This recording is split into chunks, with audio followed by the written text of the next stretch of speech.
You're watching Mirror 7 News. Stay informed, stay ahead for more news.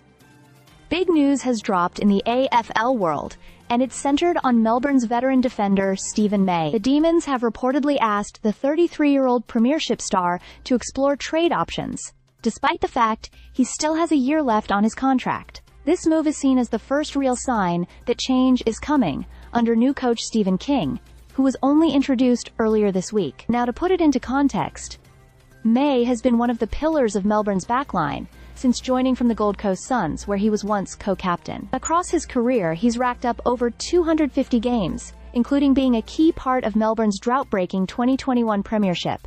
In his early years at the club, the Demons had one of the stingiest defenses in the competition, with May and fellow backman Jake Lever both earning all Australian honours. But as we know, football moves quickly, and the Demons are starting to eye the future. It's been suggested that Melbourne want to give more opportunities to younger defenders like Daniel Turner, Jed Adams, and Blake Howes. They could also consider shifting Harry Petty back into defense, a role he thrived in during that 2021 Grand Final. That kind of reshuffle leaves May in an awkward spot. While the club has said he'll be welcomed back if no suitable trade partner emerges, the indication is clear.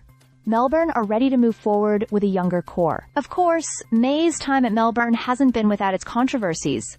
This season, he was handed a 3-match ban after a bump that concussed Carlton's Francis Evans. He also had a heated on-field clash with captain Max Gawn after a narrow loss to Collingwood, which saw some very visible frustrations spill out. And going back to 2022, many will remember the infamous night out that ended with teammate Jake Melksham punching May over his behavior, which led to suspensions and injuries. So, while his talent and leadership can't be questioned, it's fair to say he's had a bumpy ride at times. Meanwhile, the Demons' pursuit of St Kilda's Marcus Windhager has ended, with the young midfielder committing to a 4-year extension at the Saints. Both Melbourne and North Melbourne were circling, but once St Kilda put more years on the table, his decision to stay became inevitable. That deal is seen as a big win for the Saints, who've also managed to lock in Nazaya Wanganeen-Malera and attract other talent in recent weeks. So, what does all this mean?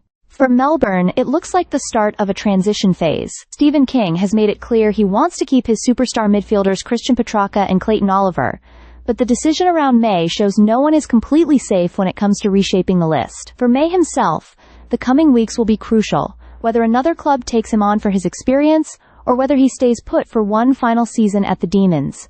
Either way, it feels like we're watching the end of a significant chapter in Melbourne's story. Stay subscribed for more videos.